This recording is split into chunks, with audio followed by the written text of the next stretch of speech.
Chers téléspectateurs du bœuf total, bœuf bourguignon, bœuf politique, bœuf littéraire, nous allons maintenant entrer plein pied dans ce livre. Brûlant était le regard de Picasso, un livre commis par Eugène Ebodé, qui est notre invité aujourd'hui. Eugène Ebodé, encore merci d'être sur ce plateau. Nous sommes très heureux de te recevoir sincèrement. Voilà. Eugène, tu es parmi les fils d'Afrique les plus talentueux pour nous, pour Pierre Moukoko certainement aussi. Ton parcours universitaire en témoigne parfaitement. Boulimie de travail, tu n'arrêtes jamais. C'est quoi ton secret? Comment fais-tu pour être aussi poète? Le secret, il faut peut-être interroger le Cameroun. Ah, le Cameroun, comment il fait? Cameroun va peut-être nous répondre, mais en attendant, dis-nous 2-3 trucs quand même, parce que écrit 13 livres en quoi? En moins de 20 ans? Comment tu fais? Pratiquement tous les ans. Oui, je dors pas beaucoup. J'ai cette chance ou ce malheur de ne pas dormir beaucoup. Et j'essaye, d'abord, je suis un grand lecteur. Dans une émission récente de la Grande Librairie, qui est aussi un peu ce qu'on considère comme une voie de consécration, j'ai parlé de Marine Diaye. La vengeance m'appartient, c'est son dernier roman. Je l'ai lu, j'ai fait le portrait de Marine Diaye d'ailleurs pour le Courrier de Genève vendredi dernier. Et je lis beaucoup. Et quand je lis, c'est pas pour aller forcément chercher des recettes.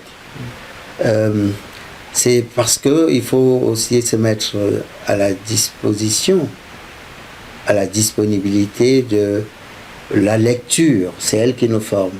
C'est elle qui, même sans qu'on ne le sache, sédimente un certain nombre d'outils dont l'écrivain se sert.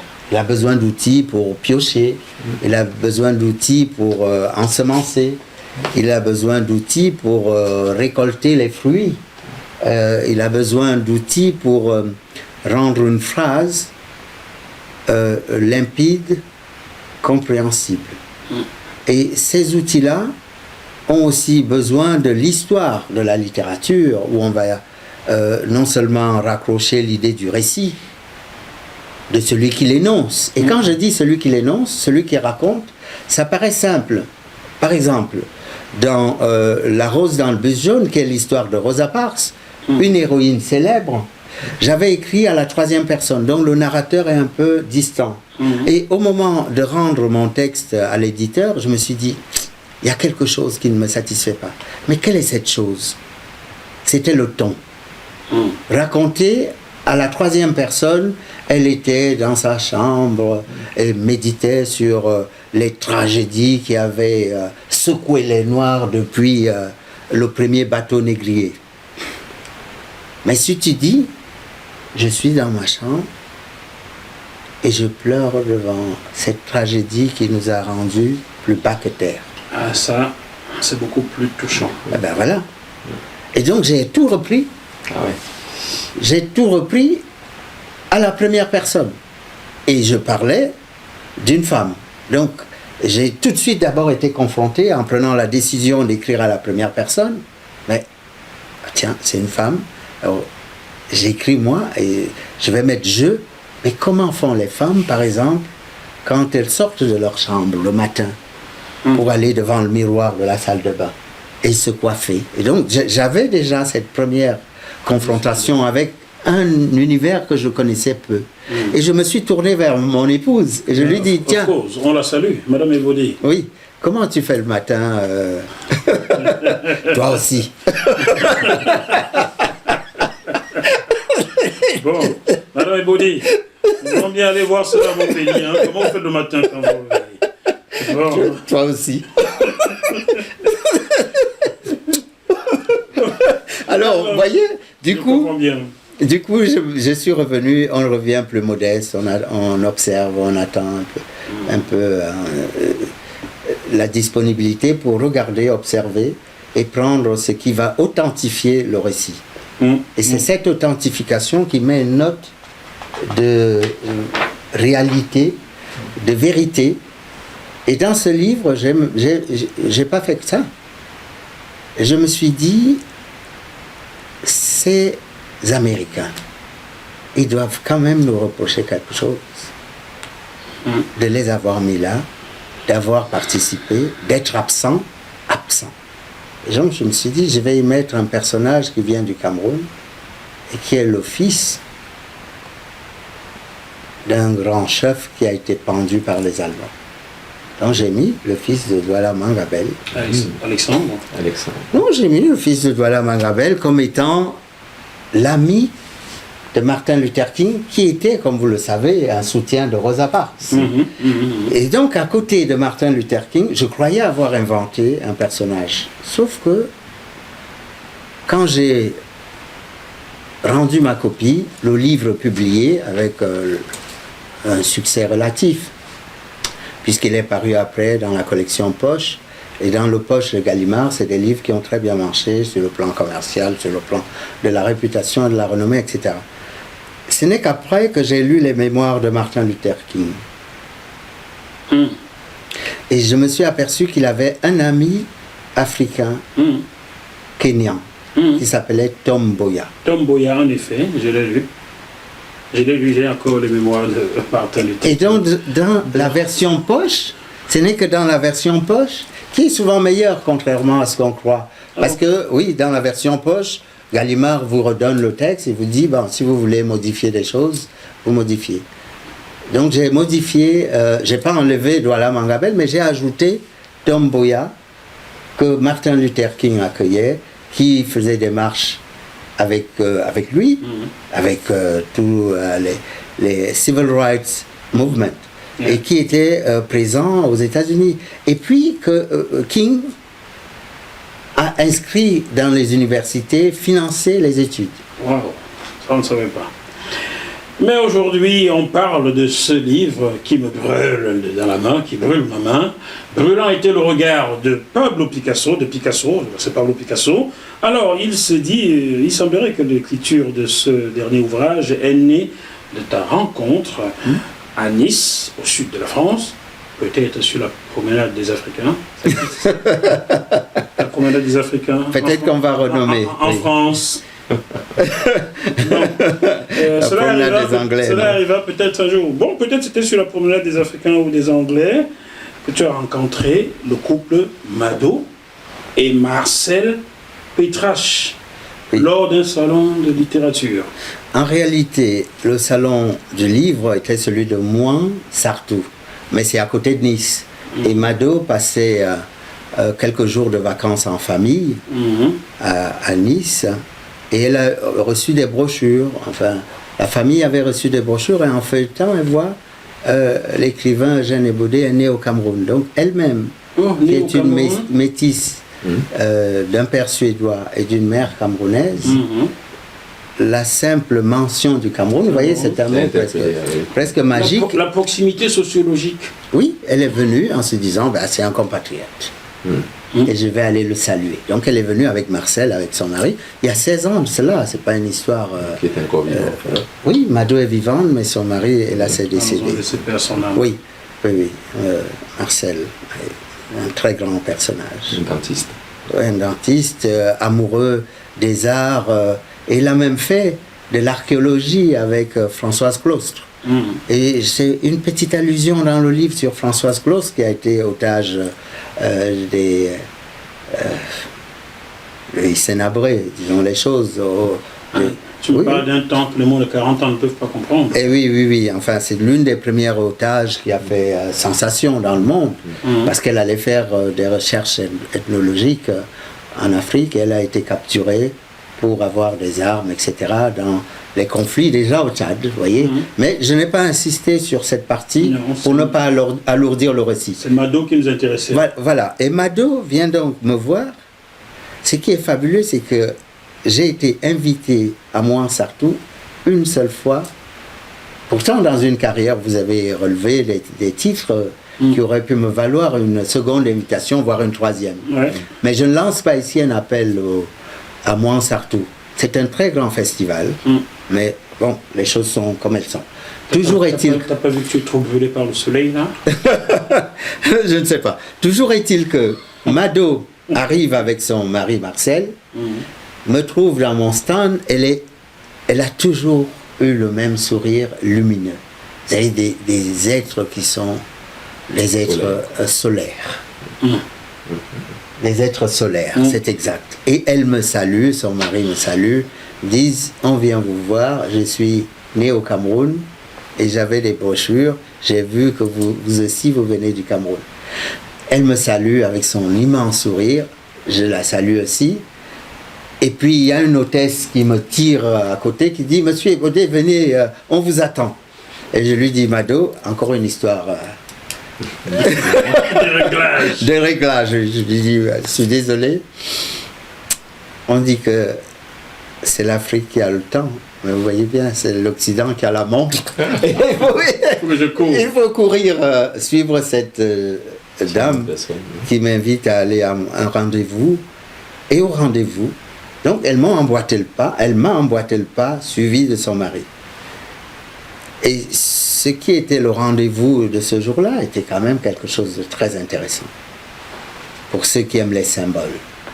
Il y avait Pierre Jox. Pierre Jox. Beau monde. Oh, d'accord. Il y avait Pierre Jox, et vous pouvez le vérifier par qui. Il y avait Gaston Kellman. Gaston Kellman, je suis noir, mais je n'aime pas le manioc. Moi, je mange du ngondé. Vous n'avez rien mangé là depuis. Et si, je vais continuer, mais puisque on ne parle pas la bouche pleine. Oh non, ça c'est pour les autres. Nous, on casse les cordes. Vous me pardonnerez. Donc, il y avait Pierre Jox, Gaston Kellman et Christine Taubira qui était la troisième, et moi j'étais la grande Taubira. La grande Taubira. Et c'est des monstres médiatiques. Donc Gaston me prévient, il me dit, eh ben, attention, il faudra se battre pour avoir la parole. Je suis entre Gaston et Christiane Taubira, qu'elle me pardonne. Et Christiane, elle me dit, ah, fais attention à Gaston parce qu'il occupe tout le terrain. Non, j'étais entre les deux et Pierre Jox était un peu plus loin. J'ai pas recueilli. Qui balance sur son frère Gaston, ça c'est chaud là. J'ai pas recueilli ses confidences. Et le sujet qui était à examiner par nous quatre concernait la France à la fois multiculturelle ou fondée sur une identité qui ne reconnaît pas les particularités ou les particularismes. C'est le sujet presque qui est abordé devant nous. Mais oui, il y a 16 ans. Il y a 16 ans, c'est ancien. Et en 16 ans, il y a eu combien de chefs d'État? 4, je crois. Et le sujet est toujours là sur la table. Je comprends d'où l'Afrique tient sa lenteur. Eh oui. Ah oui, tu veux dire que la France s'africanise. Welcome. You're welcome. Donc je suis autour de ces monstres sacrés et les débats commencent. Mado et Marcel sont dans la salle. Et attendent. Et à la fin, ils vont être subjugués. Ils ne vont plus partir. Pas parce que j'étais particulièrement intéressant, nous l'étions tous, c'est ça qu'il faut dire. Et elle a apprécié le débat, elle a dit je ne vous connaissais pas, on se vous voyait à l'époque, mais il faudrait vraiment que nous nous revoyions. Ce qu'on a fait à la première occasion, première invitation à Perpignan, je suis allé la voir puisqu'elle vit à Perpignan, je suis allé chez eux, ils m'ont gâté. Oui, à l'africaine. Elle cuisine. Elle cuisine. Eh, Yamado, pardon. Moi, j'arrive là. Ah oui, elle cuisine très bien, très bien. Et donc, on a conversé. Il n'y a jamais eu, au fond, depuis 16 ans, juste avant que je n'aille, par contre, avant que je n'aille à Mayotte, je suis allé les voir. Et a surgi comme ça l'idée dans une conversation. Ah mais Mado, ton histoire, qu'elle me racontait depuis 16 ans. Mais ton histoire, c'est un roman. Elle me dit, n'est-ce pas? ah ben alors c'est pour toi. C'est presque sa bénédiction. Et puis donc, moi je suis allé à Mayotte, d'autres sujets sont intervenus, et ce n'est qu'en 2019 que je me dis, tiens, Pourquoi pas? il faut que j'écrive cette histoire de Mado. Comme je savais que Marcel était déjà fatigué, et c'est peut-être ça le lien qui m'a incité à écrire cette histoire. On va la résumer, cette histoire, et tu nous arrêtes si quelque chose est faux. Et Maman Mado, pardon, Gosta Amar. Yosta. Yosta. Moi j'ai lu en français. Oui, mais Yosta. Yosta Amar, le père de Mado, prouve, sauf erreur de notre part, grâce à tes yeux. Il serait un personnage romanesque et surtout digne d'intérêt. En effet, arrivé au Cameroun, au moment où la crise de 1929 sévissait, à 18 ans à peine, il a rejoint la ville de Douala, votre ville natale, j'en suis un peu jaloux, ville dans laquelle les affaires de son oncle maternel, Mathias Sylvander, fondateur et patron de Sylvander & Company, prospéraient. Très vite, ce jeune homme, au physique avantageux, va aimer son pays d'accueil. Il va surtout chercher à comprendre le fonctionnement des Africains afin de s'intégrer. Ce comportement était rare à cette époque car les autochtones étaient méprisés, chosifiés par les colons, ce que fustigeait René Maran. C'est la même période. 4 ans après son arrivée au Cameroun, Yosta fait la connaissance de Salomé Eboussi, jeune et belle secrétaire d'une société d'import-export dans laquelle Sylvander et compagnie travaillent, avec laquelle Sylvander et compagnie travaillent.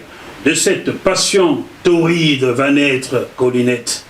Alors, il aurait pu nous économiser torride, là, on donne des idées. Bon, petite métisse aux yeux verts que Yosta va immédiatement reconnaître, tout en refusant d'épouser Salomé, qu'il soupçonne d'orienter leur relation vers le seul et unique but, le mariage. Il fait cependant le nécessaire pour subvenir aux besoins de l'enfant et de sa mère. Quelques semaines plus tard, lors d'un dîner organisé à Edea, ville pas loin de Douala bien entendu, pour ceux qui ne connaissent pas le Cameroun, par le couple d'expatriés français Hélène et Jacques Boisson, Yosta tombe amoureux de Monica Yaya, l'une des nombreuses jeunes filles préposées au service des convives.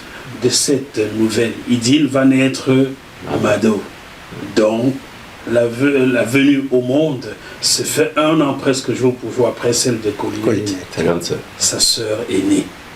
Mais elle n'est pas jolie cette histoire, Pierre. Elle n'est pas jolie ça? C'est beau, oui. Alors, toi qui adores le Congo, il y a des chanteurs congolais qui, il y a quelques années, Mado. ont sorti Yamado. La maman de Mado s'appelait Yaya. Oui. Et Yaya au Congo signifie l'aîné. Et cette chanson dit Oh Yamado, oh Yamado, oh Yamado. Bon, salut maman Yadou. Elle est formidable cette histoire. Oui, est-ce que tu n'es pas jaloux de lire une telle histoire? Tu n'aurais pas aimé être à la place de Mado? Si, mais puisque vous poussez un peu la chansonnette, vous savez, vous connaissez pas Mado? Oh Mado. Oui,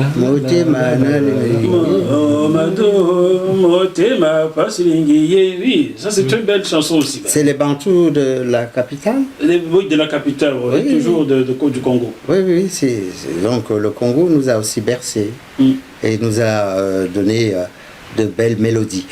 Mado est une mélodie en elle-même, personnifiée. Et c'est quelqu'un qui est toujours tourné vers les harmonies. Quelqu'un qui est tourné vers... j'utilisais un terme tout à l'heure, la réparation.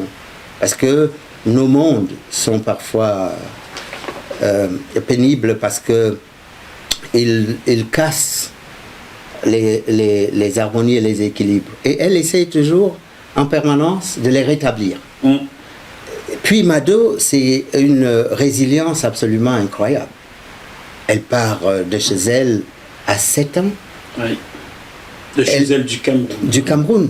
À 7 ans, son père est allé en Suède. La guerre l'a trouvé là-bas. Il est figé en Suède. Mado reste avec une famille adoptive. Française des Boissons. Oui, les Boissons. Le père s'en va à la guerre. La mère prend peur parce que la mère biologique continue à venir rôder. Et donc elle s'est dit un jour ou l'autre, elle va reprendre sa fille, mais qu'est-ce que je vais dire au père qui m'a confié? Donc elle prend la décision d'amener Mado en ce qu'elle croit être la zone libre. Elle croit l'amener à Perpignan où l'armée d'Hitler, elle pense que l'armée n'y est pas, que c'est une zone libre. Pas du tout, elle ne l'était plus. Mais elle ne sait pas. Les communications sont rompues. Va se rompre aussi un autre serment, mais ça c'est autre chose, où les tirailleurs sénégalais vont être repoussés aux marges, voire renvoyés chez eux et démobilisés. Ce que voit Mado, c'est aussi le général de Gaulle. Elle a 7 ans, elle le voit un grand, elle voit le général Leclerc. Elle retrouve son père adoptif, Jacques Boisson, au Maroc, quand le bateau fait escale, les arrête à Casablanca. Et comme ça, il y a des soldats, et sa mère adoptive demande, mais où est passé Jacques? Est-ce que... Je dis, mais il y a l'armée de Leclerc qui est par là. Ah bon, si l'armée de Leclerc est là, il doit y être. Elle le retrouve, et ils sont presque prêts à embarquer vers l'Angleterre avant le débarquement en Normandie. Et elle voit déjà que c'est une armée qui a été blanchie, mais elle ne le sait pas. Et elle emmagasine comme ça des douleurs, des tourments, des nœuds dans sa mémoire et dans son corps. Quand elle arrive à Perpignan, il faut comprendre la chose, elle arrive en 1945. C'est la victoire, mais en même temps, elle a fait une petite escale à Constantine, où elle a vu qu'il y avait les cris de victoire le 8 mai 1945. Des cris bien blanchis. Oui, mais en même temps, les coups de feu à Constantine, parce qu'il y a déjà les prémices de l'indépendantisme qui monte. Et surtout, elle n'a pas de nouvelles de sa mère. Oui. Non, elle n'a pas de nouvelles. Et après, on va lui dire d'ailleurs, pour calmer toute velléité de repenser au Cameroun, on va lui dire, ta mère est morte. Exactement. Donc, ta mère est morte, ton père, on ne sait pas où il est, il va se marier en Finlande, va amener son épouse au Cameroun à la fin de la guerre. Il va se marier, monsieur Yota. Oui, Yosta. Oui, il se marie en Suède avec une Finlandaise qui a quitté son pays parce qu'il y a aussi des tourments entre les troupes nazies qui complotent je ne sais pas quoi. Elle quitte la Finlande pour arriver en Suède, c'est des voisins. Et il va rencontrer cette Suédoise, cette Finlandaise, l'épouser et la ramener au Cameroun. C'est une chanteuse d'ailleurs de lyrique. Et oui, bon, on ne va pas chanter le finlandais. On a déjà. On ne sait même pas dire mon finlandais. Oui, on a déjà nos affaires. Nos affaires, Yamado. Oui, notre valise est pleine. Alors, au Cameroun, il va essayer de savoir auprès des Jacques, parce que les Jacques, ils vont se concerter à Perpignan et décider, comme ils n'ont pas de nouvelles de Yosta, de confier sa fille à une institution religieuse. Le cours maintenant, ils vont l'inscrire au cours maintenant, ils vont la laisser là. Et elle va grandir. Elle sera au pensionnat. Les week-ends, elle va retrouver la mère de sa mère adoptive. Donc de cette dame. Elle s'appelle comment, Monique Boisson? Hélène. Hélène. Elle va retrouver la mère d'Hélène. Et c'est une vieille dame à qui on a confié une petite métisse, en gros, on l'appelle une noire. Et certains abusent d'autres dénominations que je vous épargne. Elle va grandir dans une espèce de rage intérieure. Où sont mes parents? Pourquoi je suis ici? Toutes ces questions que se pose tout exilé. Parce que c'est ainsi qu'elle se définit, je suis exilé. Alors elle a des amis qui l'aident, qui la soutiennent.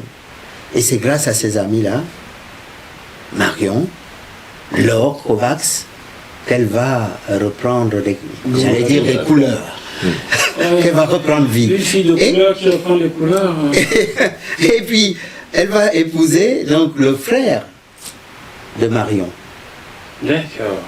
Qui est Marcel. Qui sera donc chirurgien dentiste, et elle va l'accompagner, elle va faire quelques études aussi universitaires, et puis elle va suivre son mari et rencontrer les artistes. Elle-même peint. Elle peint en secret, mais elle estime que sa peinture n'est pas assez forte. Au contraire. Elle est forte, je suis sûr qu'elle est forte. Au contraire. Elle va se mettre à la disposition des artistes, les soutenir. Que sont Picasso, Braque, Matisse, toute l'école de Montmartre qui va descendre à Perpignan pendant leur villégiature, et surtout pendant l'été. C'est la belle saison, c'est un environnement où on produit la cerise, il y a de belles couleurs, il y a un air qui est... Parce qu'il y a une montagne qui est adossée, c'est une ville frontière de l'Espagne. Et Picasso, qui se considérait lui comme un réfugié espagnol, un républicain, ira parfois sur la montagne de Fontfrède conspuer l'Espagne en contrebas. Et oui, il fera comme ça une procession régulière tous les étés pour aller insulter le caudillo Franco. Tous les étés, c'était un peu le temps des cerises pour ces artistes-là, quoi. Mais oui, c'était à la fois le temps des cerises. Père l'âme de mon ami Jean Ferrat. De la danse, et le Picasso, qui aura un ami qui s'appelait Pierre Brune, qui rêvait de faire un musée. C'était son rêve. Il était malade, et c'est Marcel qui le soigne. Marcel a son assistante, c'est Mado. Ils vont voir le malade à domicile. À l'époque, ils le soignaient à domicile. Et quand celui-ci retrouve un peu de force, il leur dit: mon rêve, c'est ce musée. Un musée. Il avait une petite collection. Il y avait eu déjà une ébauche de musée dans un petit coin sombre de Céret. Et Mado et Marcel vont convaincre la municipalité de donner des locaux pour qu'on y mette les œuvres de ces grands artistes. Picasso, Chagall, il faut quand même voir ceux qui venaient. Ils sont nombreux à venir là. André Masson, Soutine était déjà venu auparavant, des Russes. Toutes les nationalités viennent là. Et c'est une ville qui devient un lieu artistique.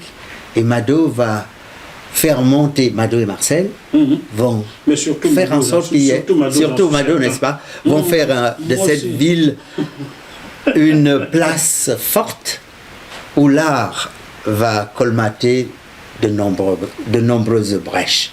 Et dans le cœur, dans le corps, dans les esprits des gens. C'est pour ça que quand j'ai fait un appel l'autre jour au président de la République, certains n'ont pas très bien compris au président Macron, pour lui dire que Mado, qui a été le grand témoin de nos meurtrissures, de nos cassures, de nos épouvantables haines, eh bien, elle a réussi à les surmonter grâce à la peinture. Et que ce musée qu'elle a contribué à créer avec d'autres, bien évidemment, qui est en train, à l'heure où je parle, être rénové pour doubler sa surface, eh bien, ce serait bien utile, très intéressant que le président de la République française aille avec Mado pour inaugurer ce nouveau musée, et que l'esprit de restauration, non pas des œuvres, mais des corps, des cœurs, et l'esprit fécond que l'art peut créer, cette forme de palingénésie, qui peut être un mot pédant, mais non, la palingénésie, c'est la manière de nous réparer, de nous ressusciter, de nous régénérer, de redonner de marquer une reconnaissance qui donne goût à la vie. Et une renaissance. Oui, une renaissance. Nous devons renaître souvent. Non pas de nos cendres, il ne faut pas attendre qu'on soit à l'état de cendre. Mais nous pouvons, par des moments particuliers, et je parle en regardant aussi nos compatriotes camerounais, et français même. Nous devons, et français, l'humanité blessée aujourd'hui par Covid et par d'autres choses, par la misère sociale, par le délabrement mental, voire le délabrement psychologique qui peut envahir les esprits, nous devons renaître de nos cendres, nous devons nous régénérer. Et Mado, tu l'as dit, solaire, est une lumière dans nos ténèbres pour que nous en sortions. Si le président de la République est très occupé, ma petite consoeur, je vais l'appeler comme ça, et ça va la faire rire, Roselyne Bachelot pourrait s'y coller. C'est ma petite consoeur parce qu'elle est arrivée sur la même chaîne de télévision plusieurs années après moi, chez Bolloré. Donc c'est ma petite consoeur, même si elle est plus âgée que moi. Allez, Roselyne, tu pourrais le faire, non? C'est la culture, donc oui. La ministre sera sûrement concernée. Bon, Mado a aujourd'hui 80 ans. 80 ans. 84 ans. 84 ans. Je veux couper un peu. Bon. On ne donne pas l'âge réel des femmes. Oui, c'est vrai. Selon toi, quel est son rapport avec l'Afrique aujourd'hui? C'est à elle, oui, c'est à elle de l'exprimer, mais le peu que j'en sais, puisque je vous ai dit que, à tous les deux, la première fois qu'elle m'a vu, c'est parce que je suis né en Afrique comme elle. Donc elle a toujours une nostalgie. Elle a toujours un besoin. Et je remercie d'ailleurs Denise Epoté de TV5 Monde. Ah oui, la grande consoeur de TV5. Et oui, qui a fait une émission, la première, sur ce livre, et qui l'a mis sur les rails, et qui l'a mis au devant de la scène. Mais pas tellement le livre, ce qu'il représente aussi, c'est un besoin de retrouvailles. C'est le Suninga de Richard Bona. On y revient. Et Bona est aussi un personnage, Dominique Bona, qui est une grande écrivaine et académicienne. Je ne lance pas des appels biaisés. Elle est académicienne, mais c'est surtout une écrivaine que Mado connaît parce qu'elle est originaire de Perpignan. Et Mado a toujours hésité à lui dire qu'ils avaient une vénération commune pour un écrivain qui est passé par le Cameroun. C'est qui? Il a été aussi Goncourt comme René Maran. Comment il s'appelle? Romain Gary. Que je connais pas. Le Gary, je ne connais que celui que je mange. Oui, mais là, c'est des nourritures spirituelles de très haut niveau. Et Romain Gary est le seul écrivain à avoir eu 2 fois le prix Goncourt. Il est passé par le Cameroun, et c'est au Cameroun que Yosta a rencontré cet écrivain qui allait faire le tournage de l'un de ses prix Goncourt, le premier, Les Racines du Ciel, qui a été tourné au Cameroun. Alors, avec l'autorisation de Jackie Poy dans le même sens, il a été caché à, comment dire, la mère de Mado était vivante, on lui disait qu'elle était décédée. Oui. Elle a découvert par la suite qu'elle est vivante, mais j'ai lu quelque part qu'elle a trouvé des excuses ou bien qu'elle a cru à tout ce qu'on lui disait de telle sorte qu'elle n'a pas franchi le pas pour aller voir sa mère au Cameroun. Il y a beaucoup d'interprétations, de versions. Sauf que Mado est allé voir sa mère. Très exactement en 81. Nous sommes en hiver 81. Une date symbolique, puisqu'il va y avoir un changement en France. Et au Cameroun ensuite. Ça, c'est 82. Oui, mais en 81... Elle a eu donc 44 ans, elle est allée voir maman. Oui, elle est allée voir sa mère. Et d'ailleurs, je raconte comment ça n'a pas été une chose facile. Il y a eu des péripéties qu'on n'ose à peine imaginer. Pour l'en empêcher? Mais oui, il y avait... Qui l'en empêchait? Le destin. Elle a et bien des choses aussi heureuses. Elle était enceinte de son dernier enfant. Je passe certains épisodes que je n'ai pas rappelés ici. Elle a, oui, une exposition de Chagall à organiser. Ça, tu ne choisis pas le moment d'organiser Chagall. Ouais. Et tu peux difficilement dire je vais, alors que tu as la charge du musée. Donc je disais tout à l'heure qu'elle l'a monté à un très haut niveau. Donc, voyez comment elle met entre parenthèses les retrouvailles avec maman pour organiser l'exposition avec Chagall. Il y a un autre événement, sa fille, elle se prépare à aller au Cameroun. Il y a les feux de la Saint-Jean. Elle est sa fille, la dernière de ses filles, Isabelle, à la maison. Et elle enferme le mari, elle dit, surtout tu ne sors pas. Il y a les feux, nous on va voir un chirurgien, je ne sais pas s'il s'appelait Villain, enfin, je me trompe peut-être, on va voir un chirurgien qui s'appelle Jean, se prénomme Jean. Et on va faire sa fête, puisque c'est la Saint-Jean. Et toi, tu restes à la maison. Oui, maman, oui, papa, je ne bougerai pas. Mais une fois partie, elle saute par la fenêtre et va au feu de la Saint-Jean, où les enfants sautent à travers les flammes. Et elle s'écroule. Et d'autres enfants sautent et elle s'écroule sur les braises. Quand elle va se relever, elle ne sait pas qu'elle est brûlée, c'est la ferveur. Et quand il rentre à la maison, chez un médecin, heureusement, qui constate qu'elle est brûlée au 3e degré. Et alors, que voulez-vous qu'elle fasse? Nous étions vraiment stupides. Que vouliez-vous que Mado fit? Eh bien, elle resta à côté de sa fille. Elle s'occupa de sa fille, oui. Ce fut exactement l'attitude qu'elle adopta. Ouais. Et donc, le séjour est ajourné, reporté. Il y a eu plein de phénomènes. Je ne veux pas parler de l'ensemble. En tout cas, vous voulez connaître l'ensemble de cette histoire de Mado. Vous lisez ce livre. Brûlant était le regard de Picasso, oui, de Pablo Picasso. Une fois de plus, vous ne rêvez pas. Qui posa ce regard sur la belle Mado, originaire du Cameroun, un peu camerounaise, un peu française, un peu suédoise. Mado, grâce à qui ce grand musée à Perpignan a vu le jour, ne serait pas aujourd'hui ce qui n'existerait peut-être pas, n'est-ce pas? On peut dire ça comme ça. Bien sûr, on peut le dire, mais c'est le musée de Céret. Pardon. Oui, et Perpignan est une ville où Mado a pris son envol. Et où Picasso, elle a aperçu aussi Picasso, je dois le dire, et je le raconte, elle était en train de danser avec sa troupe. Oh, Jésus-Marie-Joseph. Et déjà, Picasso regardait et voyait ces enfants éblouissants.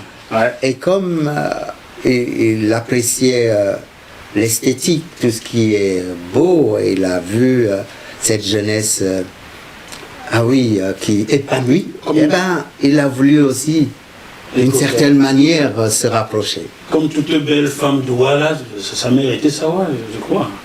Et les femmes Sawa savent se mettre. Je ne t'apprends rien là-dessus. Je comprends. Et les femmes du Cameroun les ont beaucoup. Je voulais faire un peu de jalouse à quelque part, mais bon. J'aime bien mes soeurs Sawa, Pierre Boukoko. T'as vu, hein? Bon. Mais cette manœuvre, ou plutôt ce mouvement d'approche, s'est arrêté dans ce que nous appelons des regards, comment dirais-je, dénués de toute chair. Oui. Dénué de tout aspect graveleux ou érotisant. Non, il y a eu juste des regards émerveillés, qui en appelaient peut-être d'autres, qui n'eurent point lieu. Parce que Mado était une femme d'honneur. Admirable. En toutes circonstances. Qui respectait et aimait Marcel. Absolument. Au point de ne jamais le tromper. Bravo, mon maman. Décédé. Brûlant était le regard de Picasso, pauvre de tes yeux, Pablo Picasso, mon Dieu, qu'est-ce qu'ils ont dû souffrir en voyant la belle Mado se trémousser comme ça devant toi. Pour connaître toute cette histoire, ce livre vous est recommandé, vous pouvez le trouver dans toutes les librairies de France. Et de Navarre. De France et de Navarre. Je n'étais pas assez francisé de ce côté-là. Vous pouvez également le commander sur Amazon et toutes plateformes spécialisées dans les ventes de livres.